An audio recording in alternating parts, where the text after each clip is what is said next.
Welcome to How Not to DM. I'm your host, Derek. Thanks for joining me on my quest to interview the very best Dungeon Masters on this plane of existence. Tell us a little bit about yourself and how you got into tabletop role-playing games or like geeky stuff in general. Yeah, so I think I was destined to be a nerd, a geek, just because my parents are geeks. Yeah. When we were young and The Lord of the Rings came out, my mom made costumes for the entire family. I was Legolas. She made costumes for everyone. And my dad worked at Microsoft, so he was a big geek. So from my first day of birth, I was already a nerd. So, yeah. And then I learned about TTRPGs. I moved out and my roommate was like, have you ever played D&D? I'm like, no. And he's like, well, we're playing tonight. And that literally was it. So then I fell in love with TTRPGs. I guess to introduce me, I run a local game store and we have decorated it to look like a medieval tavern called We Geek Together. I usually call it The Tavern. Yeah, that's a bit about me. Awesome. So when you started playing games with your roommates, how did it kind of grow from there? Did you ever start running games yourself? Did you try other systems? How did that go? I used to live in Washington before I moved to Utah. Mm-hmm. My roommate was an amazing dungeon master. Then I moved to Utah and I still wanted to play, but nobody else was a dungeon master. So as the story for most dungeon masters, you just kind of become it because you want to play it. Yep. Yeah, I became the dungeon master. I started playing games for my family and friends. The rest is history there. Nice. All right. So with all of the experience you've got running games for friends and family and everybody else, what are some of the big mistakes you feel like you made early on or even, recently that you feel like listeners and watchers could learn from? I would say one of the mistakes I still deal with is I am very excited about moving story along and like getting to the next story beat, that I don't really let anything linger. I don't let my players like really figure out things and flesh out the world. Like if they're in a town, right? I'll prep all of this cool stuff to do a town. They get to the church and the church sends them on a quest and then they leave the town. And so not letting them feel the world, I guess. It's just kind of like, all right, next part of the story, go. Which is fine, but I know. Yeah. No, I like that. That's actually the first time I feel like someone has mentioned kind of that specific thing as like something they notice in their game. And yes, I like that. But I feel you too. Like as a DM, you have all of these ideas and you know where the plot is going and you're really excited for the stuff you're prepping or, the people they're going to meet, the adventures they're going to go on. And so it can definitely feel like that. Whereas they really want to engage with whatever they're experiencing in the moment. So yeah, it's kind of like a give and take, a push and pull. And there definitely is a balance there. But yeah, I think that's a good thing to be mindful of when you're running games for sure. And you can swing too far one way or another, right? Like if you're railroading, literally just chugging through the story content, versus if your players are just meandering. Like if every session is a shopping session, it's like, why are we actually playing? Let's just go shopping at that point. Yeah, there's definitely some people out there who just like say, you do whatever you want and I'll just compensate for it. And then there's no story, no cohesiveness, right? I feel like you got to balance it. Yeah, for sure. I like that. All right. On the flip side of that, what are some of the really fun or interesting or exciting things that have happened in games, either where you're running them or you're playing, examples of really good DM/GMsmanship? I really try hard to focus on my players' characters. One thing that's really fun to do, and I've done this the last few times, is I will do one-on-one D&D that gets the party together. So like you all meet in a tavern, but what happened to you before you got into the tavern? Yeah. So we'll role play kind of their backstory. So, hey, they've kind of already kind of connected with their character. They've got to experiment with their character before they even show up to the table with everyone. Otherwise, it's always kind of weird filling out that first session, but now they've had some practice in it. Now they kind of know a bit about their character, and they're more invested in the playing the character. So and I love doing that. One-on-one D&D is like prime D&D in my opinion. It's very pure. Yeah. All right. Can you think of a time where a player really screwed up what you had planned, threw a wrench in the works or whatever, and you had to think really quickly on your feet and figure out how to solve that problem in the moment? This was first off a mistake I had made, where I had imprisoned a character.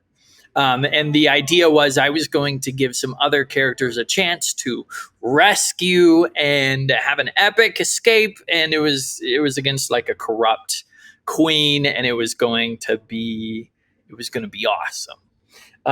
Just a really cool heist kind of thing, break in, save the character. So already I had made a mistake because I had trapped this player. And if you're a player and you get trapped, it doesn't feel good to be trapped, and you can't do anything and stuff. So the player does everything they can to break out. And they rolled well enough that, hey, they were able to break out, but they ended up in the queen's courtroom surrounded by guards. So it was like, you have to go back to your prison cell. And the player was like, no, I'm just going to die. Like, I'm just going to just fight until I die. Yeah. And so I was like, oh no, what have I done? I pretty much just put the player into a no-win situation. Right. So, I didn't get to do the heist, and the player didn't really have fun. And that was a bit of a train wreck. So what ended up happening? So I had to do a pretty big poll where I pretty much destroyed the entire castle from a magical attack that came from the player. And it turns out the player is now the chosen one. And so they have this amazing power and they were like, wow, this is really cool. Now I have this really cool power. I'm the chosen one. I was destined to be this amazing sorcerer, wizard, whatever. And I have to learn how to control it. But it killed the queen, and it killed the whole everything, the castle. And so I'm like, okay. So either I had to kill the player, or I had to kill everything else. And so that was an absolute train wreck. But it was great. Like, at the end of the day, even though the player had not done anything that I was expecting, the player had a lot of fun. And so good on them for having a lot of fun. And they were still, at the end, they're like, wow, this is a really cool, interesting way to take the story. So they weren't like mad at all or anything, and they thought it was cool. So that's good. Yeah, if you can make it seem natural, then I think you've done a good job. Yeah. It can be very hard to do that, though. Like, writing yourself into the corner, their backs against the wall, and what are they going to do? So, but I mean, I guess you solved the problem, and all's well that ends well. The classic smoke and mirrors that the dungeon master can use. Right. Yeah. Yep. Yeah. I totally planned all that stuff. Yeah. Yeah. I knew what I was you were going to be. You. That's why you always had that thing. You were That's the secret, really, as a dungeon master. Just throw things into it, and then whenever you need to do one of those pulls, it's like, you've had that artifact on you this entire time. You thought it was a worthless necklace. Actually, it's the soul of a great wizard trapped inside the necklace this whole time. Right, and you just didn't pick up on it because you weren't in danger until now. Right. Your power wasn't activated. Yeah. Perfect.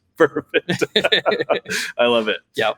Do you have any homebrew rules or things that you do at your games that you feel like add to the fun or really make it more engaging, that kind of thing? Dungeon masters. If you're a dungeon master, you have your own opinions and your homebrew rules. I don't know a single dungeon master who doesn't change things.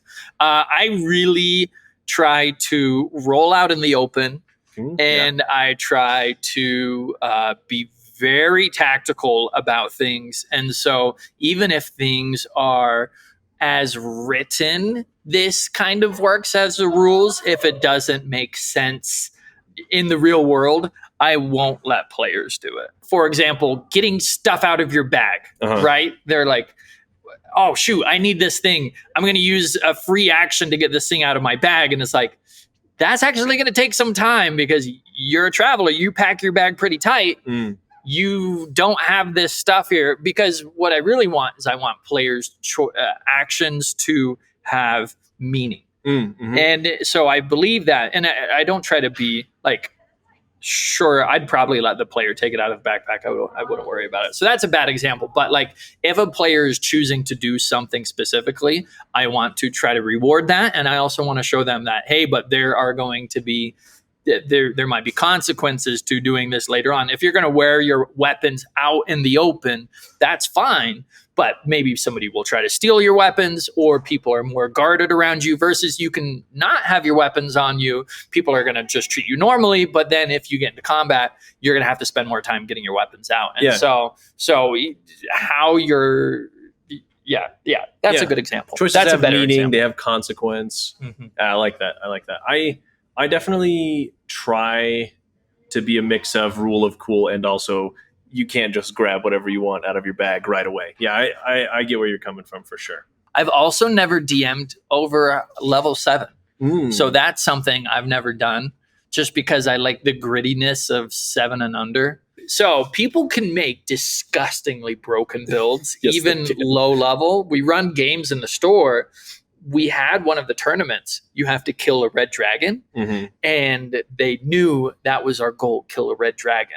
So they built, and I let them build their characters, which was a terrible idea, because they built a team of 6 just purely dedicated to shutting down this dragon. The dragon lived for 2 turns, didn't get off a single attack, was grappled and couldn't even move. Was it a monk, a stun or something? It was, they grappled and they enlarged. So they had somebody cast enlarge. They grappled. That way they could grapple. And then they cast the spiked growth, which when you move through it, you take damage. And then they cast haste. So they grappled and then they dragged them through the spiked growth and cheese grated that poor dragon to death.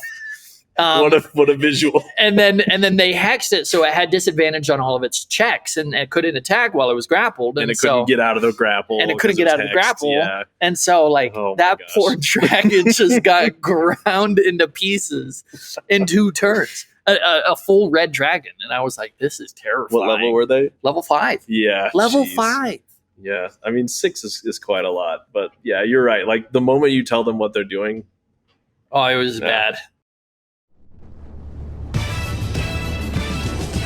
Welcome to Quickfire Chaos.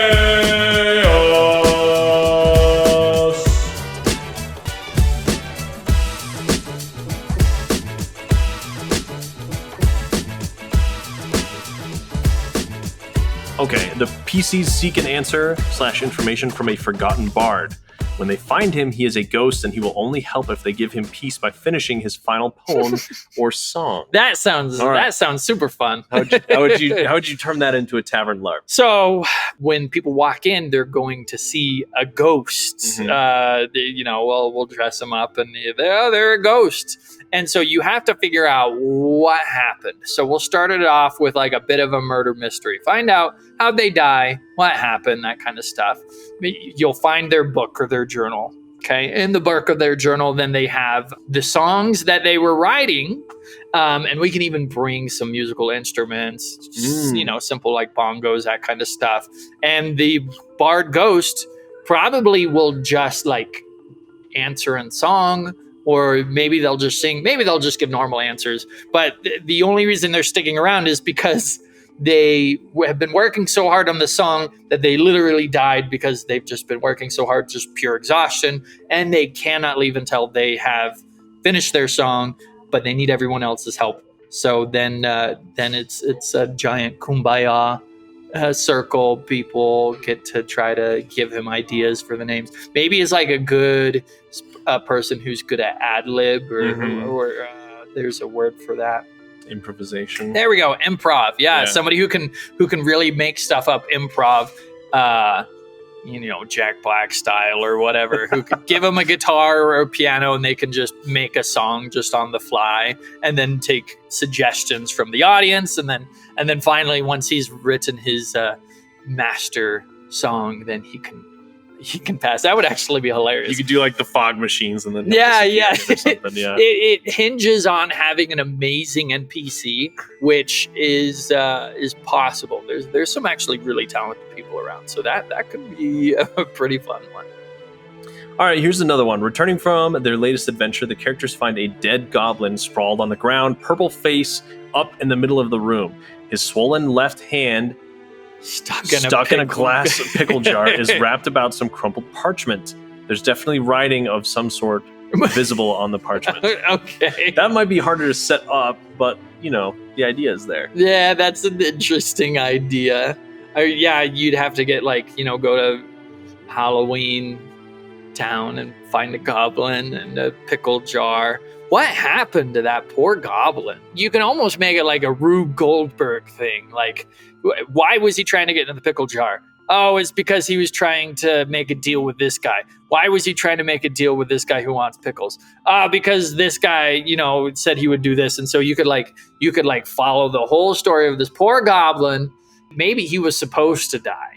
Maybe it was an assassination attempt, or again with dead ghosts, maybe he's going to come back as a ghost and do something. When I think of the LARPs, I think about when somebody comes in, much like D&D, how are you going to figure out what to do, right? You got to kind of give them a path. You got to give them some hooks and some adventures. So, okay, this one is interesting. The players encounter a member of a cult known as the family. Sounds mafia-ish. Mm-hmm. They must gather as much information about the individual and the family as possible without losing their lives. You could have... I think a mafia LARP would be hilarious. It would be funny. You have all these gangster kind of people, and we could even do it like a 1920s LARP, like Prohibition.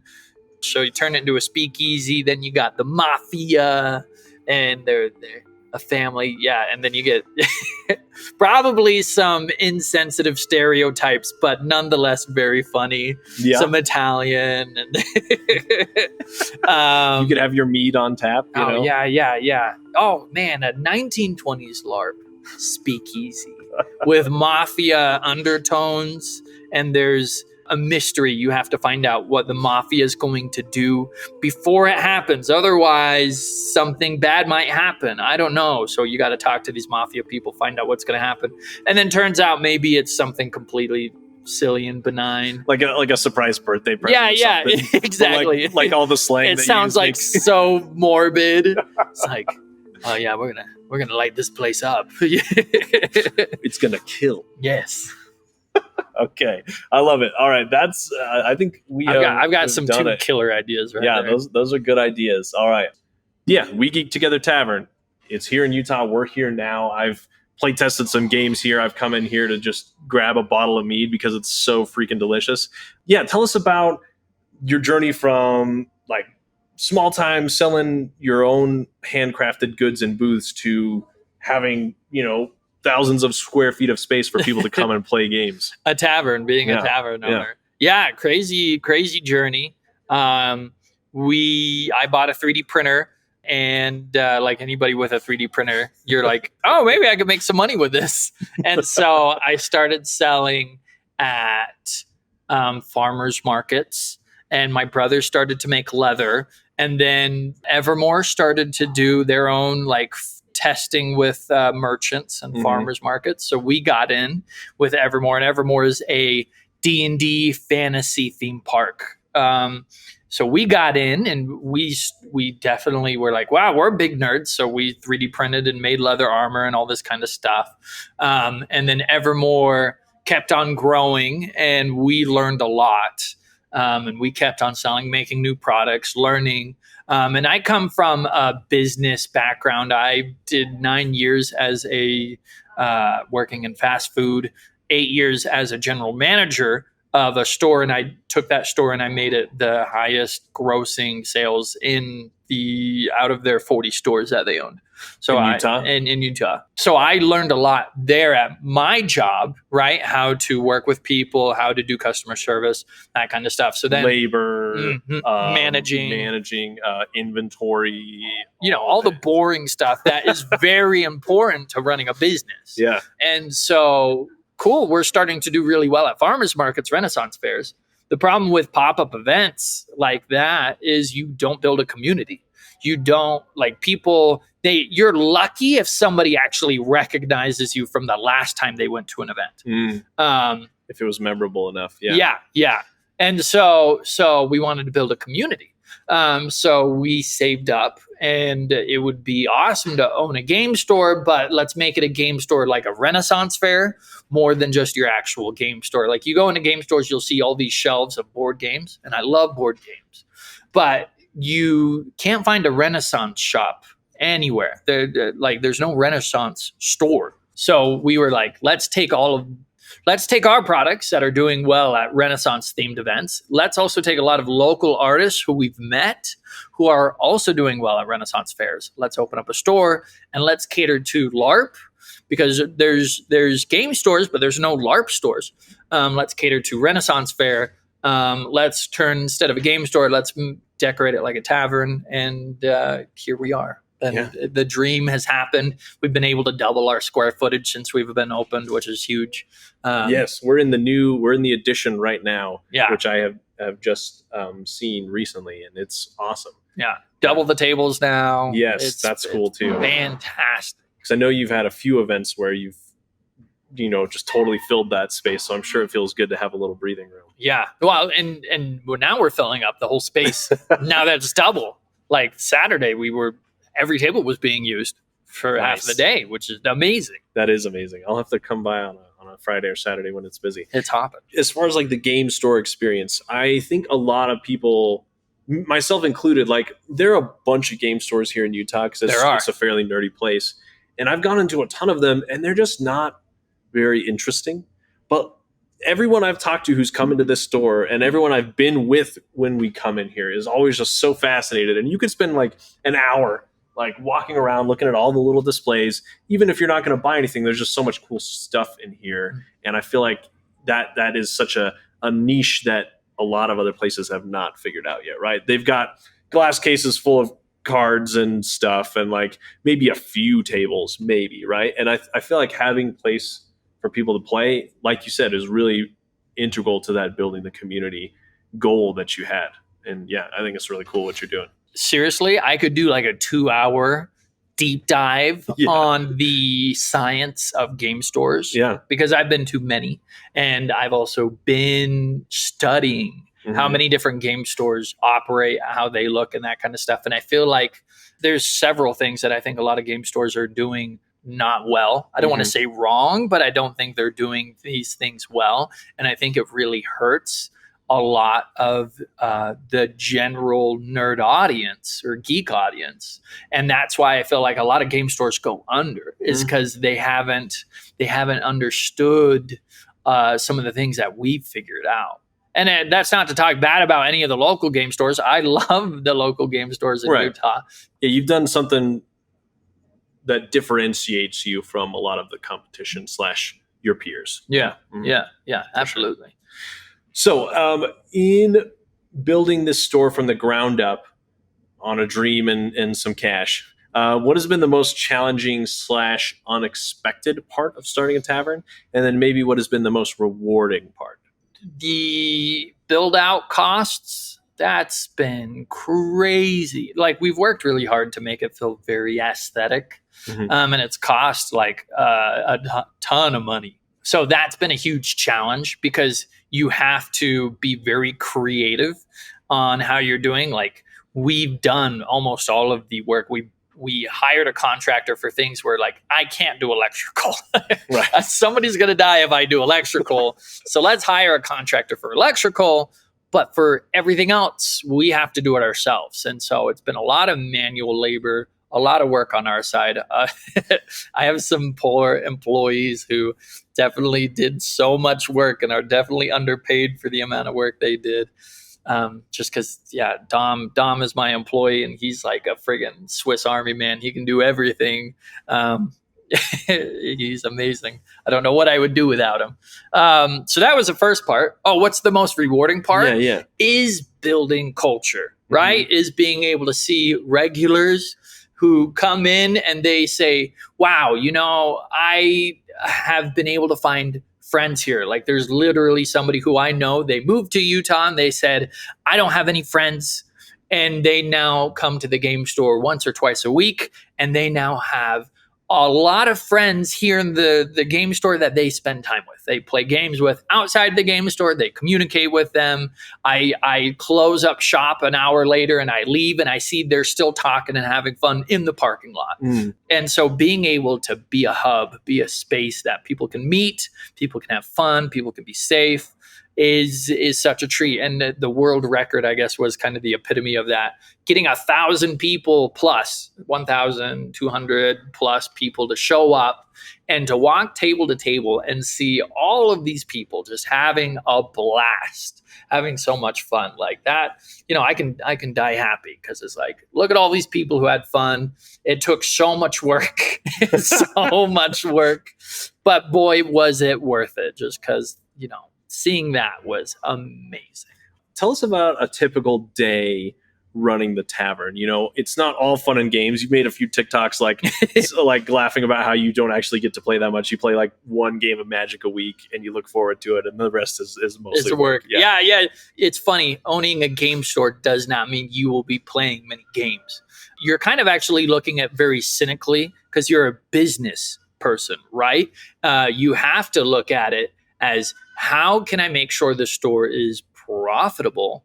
Because if you're not profitable, you shut down. Yep, you won't last. Like at the end of the day, you're going to be out. Doesn't matter how kind you are, how good of a heart you have. If you're not profitable, you're done.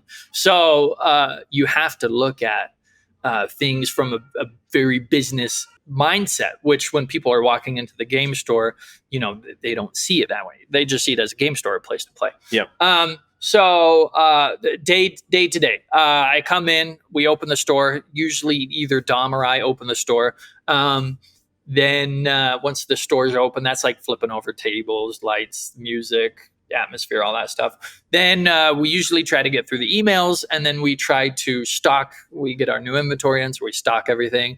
And then we work on social media. I work really hard on social media because that's how you get more people aware of your place, aware of your store. And then we are the new developments, right? Because we always got to be looking forward. You can't be stagnant. You can't just be like, hey, we figured out our schedule. We figured out our rhythm. You got to be, no, what's new? What else can we add? What new games are in circulation? What are people talking about? That kind of stuff. Mm-hmm. So you're doing research. You're looking at things like Candela Obscura just came out from Critical Role. All right, let's start learning about it. See if we want to start running games because people are really interested in the system. The nerd and pop culture moves around a ton. So your job is to try to adapt with that, so you can try to bring in more interest and more people to your store. And then we're usually dead. 11 to 4 is mostly dead. People are at work. So unless it's a Saturday is busy all day, but 11 to 4. So we do all that work in that front half of the day.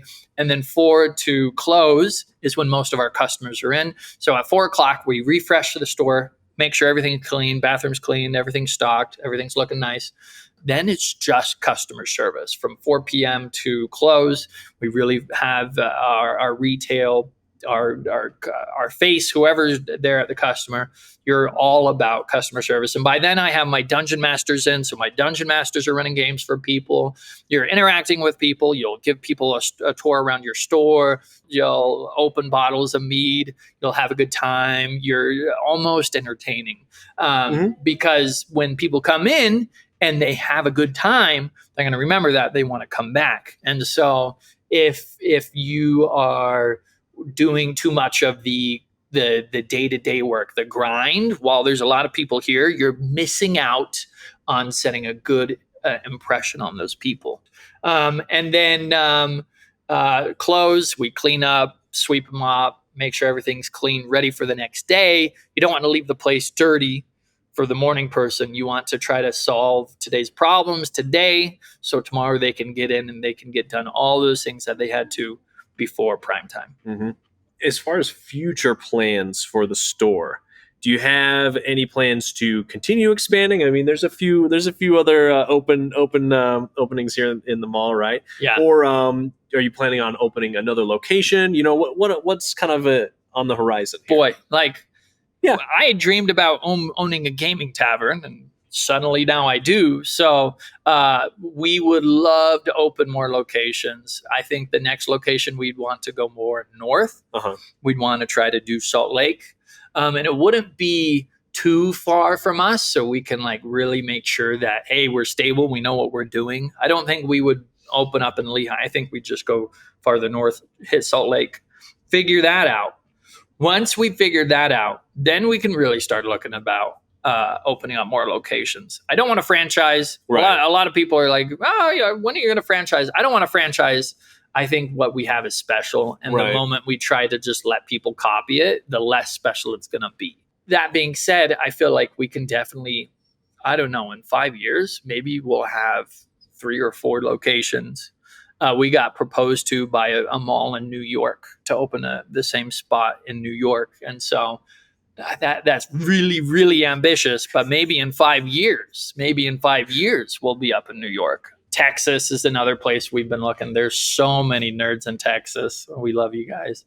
Yeah, Washington. I lived most of my life in Washington. So that's where a lot of the current gaming companies are. Yeah. So it's kind of a big hub there. There's a big nerd culture. So we have so many other things because we're now starting to do outside events. Mm-hmm. We were already doing farmers markets, Renaissance fairs, but now we're starting to get into some big time conventions. We are, for FanX and for Dragonsteel, we're running their game rooms. We're in charge of their whole tabletop roleplay experience. So what if in 4 years, San Diego Comic-Con reaches out and they're like, hey, we're running a board game room.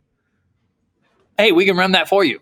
That's all I'll speak to. I have so many other ideas, so many things we want to be working towards. Like I said, I dream big. You have to, though, right? Speaking of dreaming big, I was chatting with you maybe a month or so ago about the world record-setting game that you set up, and I said I gave you a 60% chance of pulling it off. You really do dream big, and maybe where other people can't quite see the vision, you do, and you're able to execute on it. So I think that's half the battle, is dreaming big and knowing that you can do it, right? And then going out there and figuring it out. I'm surprised you gave me 60%. Maybe a little generous. That's pretty generous. I think most people were giving me 10%. They're like, there's no way this is going to work out. I'm glad it did, though. So speaking of, you've talked about it a couple of times, this world record setting game. Where did the idea come from for that?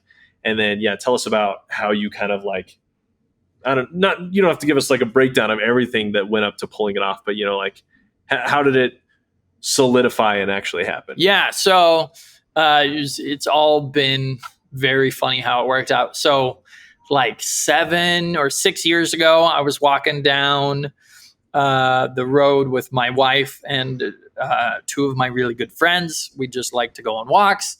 And I was talking to my buddy and I was like, man, wouldn't it be cool if for D&D you did a war scenario where the tables were different areas on a battlefield? You can get 100 people playing D&D at the same time. And it could feel like Lord of the Rings, Helm's Deep, Mm-hmm. And I was like, that's such a cool idea.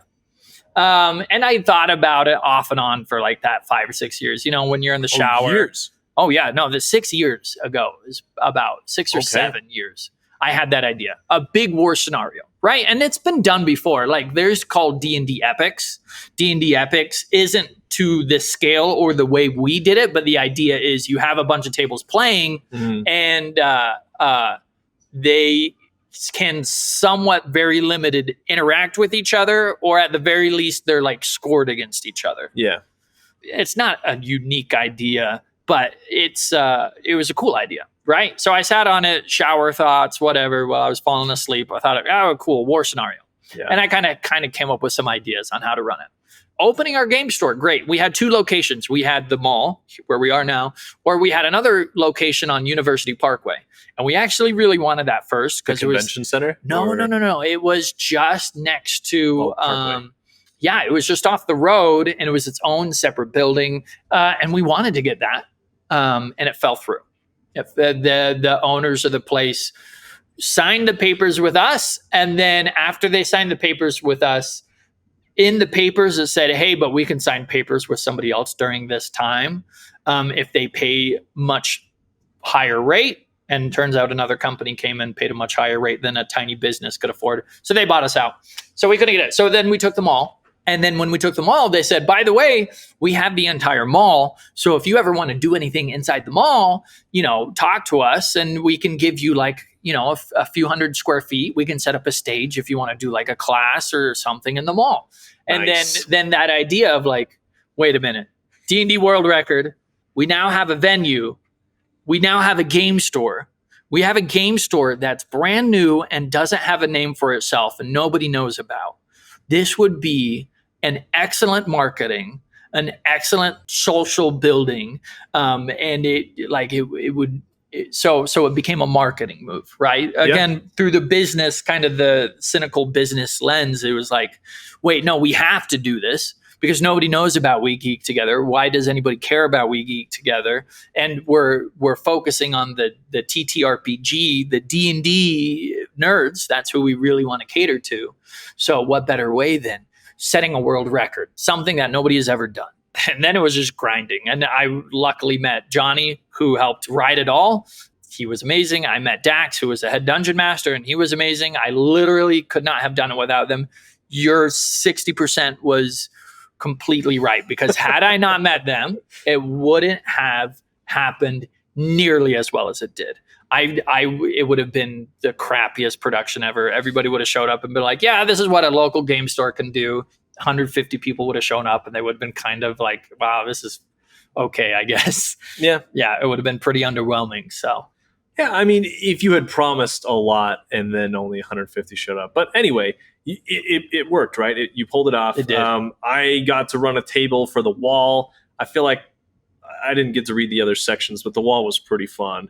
I've actually run that same scenario for a few other groups of people that's since, so cool. Because it's got some fun mechanics that you can play with. And so shout out to Johnny for writing a really fun game. But yeah, you had the wall, you had some cavalry, you had City Guard, and you had gatekeepers that each were interacting with different parts of the battlefield. And depending on how one group of players performed, then for instance, not enough people had destroyed the siege engines, so the wall fell, and Vecna's armies were able to breach the city, and so that had consequences on what the next scenario would be. The way it all interplayed and like just the interaction was super fun, and everyone is yelling and screaming, war cries. The whole mall is filled with tables of people all cosplaying and like yelling and screaming and rolling dice and laughing. Just like sitting there running a game for these people while I'm watching like normal mall folk walk by on a Saturday. But there's nothing like it. It was really fun though. Like I couldn't have done it any better myself. So it was an awesome time. Yeah. But, as far as the world record game itself, what do you feel like was the most challenging and then most rewarding part of that? So we split it up into 3 categories. Johnny became the lead writer. Yep. Okay, so the challenge of writing was no longer my challenge. He had to take all of that. Someone else can figure it out. Yep. The other problem we had was being a good face for the company that was Dax. Okay, so Dax was able to take all of that, be the hype man, the head dungeon master. He also went out to a lot of companies and got a lot more interest than I could have ever done because he's been in the community a lot more than I have. Mm-hmm. So it fell on me. I was producer. Okay. So I have a budget of how many tables and chairs can I fit and how is the stage going to look? That was really the tough part, making sure everything lined up where we're getting chairs and tables on time. One thing we really failed at was the audio. Okay, because my budget ran low and I didn't realize how crucial the audio was going to be. I completely underestimated it. So I was only able to spend $3,500 on the audio only when I should have spent like double that. Right. All right. I should have spent maybe $5,000 to $8,000 on audio to get speakers throughout the whole place, mall. Right. And it was hard to hear. Yeah. So there was a lot of people who at the very fringes of the mall couldn't hear. And at the stage, the way the speakers were set up, they would echo over each other. So on the stage, we couldn't even understand. So the VIPs, the big table in the middles, as well as the fringes, had a really hard time understanding the audio. And then the last thing was just the manpower it took to set up and take down. I was here Friday night because we couldn't set up until the mall closed. So I was here at 9 p.m. until 1 a.m., setting up all the tables and chairs with the great souls who decided to volunteer. We said, hey, volunteer, and we'll give you some cool freebies. How many folks did you have setting them all up? Because like there were 15, so many. 15 to 20. Yeah, 15 so to 20. many tables and There's chairs. 200 plus tables and 1,000 plus chairs. We were setting it all up. And then Saturday, after everybody had left, it went down to like 15 volunteers. And so, yeah, just like cleaning it all up. I was so miserable because I didn't get much sleep, right? Not only did I go to bed at 1 a.m., but like I was so excited and so terrified that not a soul was going to show up the next day. Yes. And then I'm just the whole time during the convention, I'm just running around putting out fires. So it's just stress the entire day. And then finally everyone leaves and I breathe for a second and I'm like, but we got to clean it all up. So then, yeah, we cleaned it all up and got it put away. And again, it was like 1 a.m. And I told my wife, I'm like, I'm not going to do anything Sunday. I'm just going to exist in bed for a day because I was dead. But it was amazing. Absolutely amazing. We're doing it again next year, double the amount. So that's crazy. Oh man. Yeah, it was very cool to be a part of and just to watch as a participant. Just how much fun it was, how many people showed up. And yeah, I think you, like I said, you really pulled it off. Is there anything you would do differently next time other than like the sound? Sound, yeah. We talked about sound. We're going to pay some people to work on the tables and chairs because that's miserable and they'll have to get paid for that. The Dungeon Master check-in and check-out, okay, will definitely be a lot smoother next time. Mm-hmm. While it works, I definitely want it a lot more streamlined. We're hoping to get the adventure out maybe even a month ahead, so Dungeon Masters have a lot of time to plan. We're actually starting to write now. Nice. We're already writing the adventures, which is great. And then we want to get TVs so you can see the stage from a lot of different places. We want to get TVs broadcasting. Our live stream, that's another thing we dropped the ball hard on, is the live stream didn't work at all.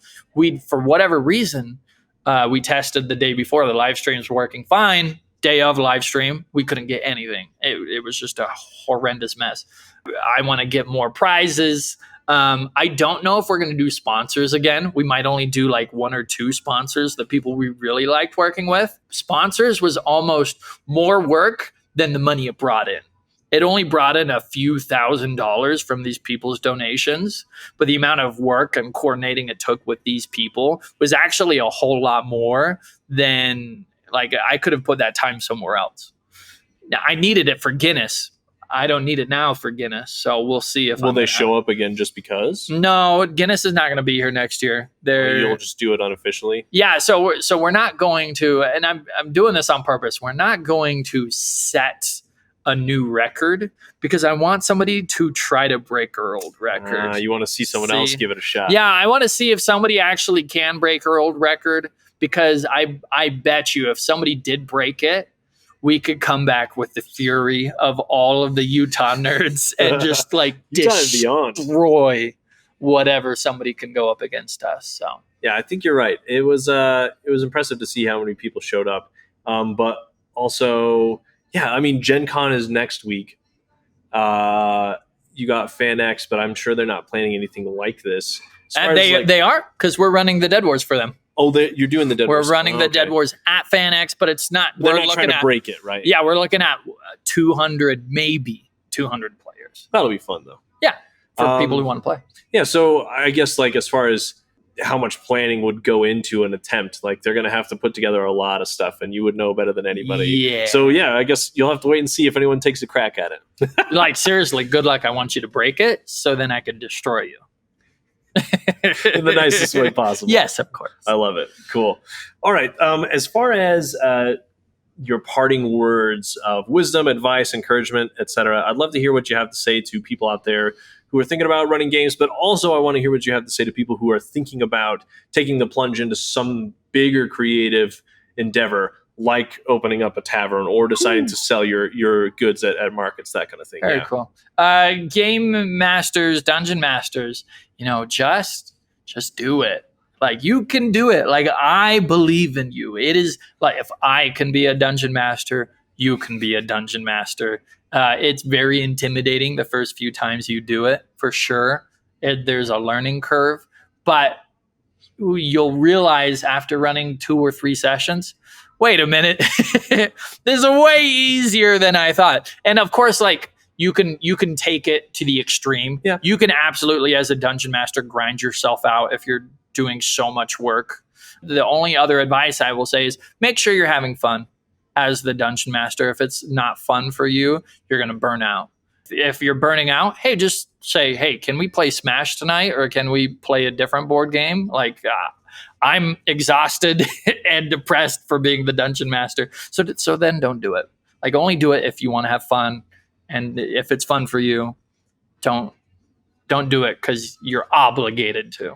For people who want to get into the business of the TTRPG space, either be professional dungeon masters, game store owners, adventure writers, the hardest thing you're going to have to face is why would somebody care to listen about my store, my product, my dungeon master? Why does, and that's the question every businessman has to ask themselves. What value do I provide? Mm-hmm. Right? If I'm good at sewing or if I'm good at making this thing, again, why should anybody notice it? Okay. Is it the best craftsmanship ever? Is it the coolest looking store ever? Is it the most engaging dungeon master you've ever played? Yes. Good. Then you have something marketable. Then you have something you can do, right? I didn't open a game store. I opened up a gaming tavern. There's some different value behind it. You're in a medieval space. The atmosphere of it, the environment, the culture that we build is different from other game stores. So that gives people an incentive to go after my product more than other people's product. And so that's the thing. You can't just do what other people are doing. You can. That's a great way to start. I started 3D printing and making leather armor. Other people do that. But then you have to find out, what can I provide that other people can't provide, or they're not providing, or there's not enough being provided, and how can I instead start to embrace that? Yeah. That's really, it's not easy to find that. And I'm still finding that. Like I'm definitely, we haven't even been open a year. I'm learning so much every day. There's so much to learn. There's so much to do. Like I said, 5 years, huge dreams. Who knows where I'm going to be, but good luck. All right. Lastly, I'd love for you to plug where people can find you online, where people can find the store, hours, any upcoming events. We have a lot going on. Our tavern is in Provo, Utah. So come check it out if you're anywhere in Utah. It's definitely worth the trip. At least I think so. We are working on our website. Cool. So you can be able to buy stuff. We're working on a tier thing where you can get, because I write a new adventure every week for our store. We're working on a tier thing where you can get the adventure every week. So you'll have a brand new D&D adventure every week. We are doing a big thing in October, and you're going to be the first official announcement of this. This is not TTRPG space. This is more trading card space. Yeah. We're doing a big Yu-Gi-Oh! Battle City tournament in the mall. If you've ever watched the anime, they go and they fight people in different locations, and then it's literally a battle royale for Yu-Gi-Oh! Until they get to the final people, and then they fight off. So we're shooting for 100 duelists battle royale, Yu-Gi-Oh style in the mall, which is going to be very interesting, very chaotic. You can find us on all the social media platforms under We Geek Together. We've got everything but Threads. Soon we'll have Threads. Soon we'll have OnlyFans. Nice. I joke, kind of. I have some ideas. Not that we're going to put any adult content. Nothing spicy. No, we're not going to put any adult content on it. I actually want to keep it very straight and just publish my D&D adventures on. Hey, it's like Patreon or Ko-fi or whatever. Exactly, it's a Patreon account. So the fact that you can say our game store has an OnlyFans will definitely get some people to be like, wait, what? There'll be some buzz, yeah. They'll be like, excuse me? Yeah, Everett makes leather armor, so a lot of people are going to have some questions. Yeah, I'm sure. Exactly. So, the social media is the best place to keep up to date with us. Love it. Well, Andy, thanks so much for sitting down with me and chatting. Thanks for letting us use your store. Hopefully the audio is pretty clear. I think we did a pretty good job of setting it up. And but yeah, thanks for creating this space. It's a really fun time to be a nerd in Utah because there was the world record attempt. This store is really cool. Evermore is doing some cool things.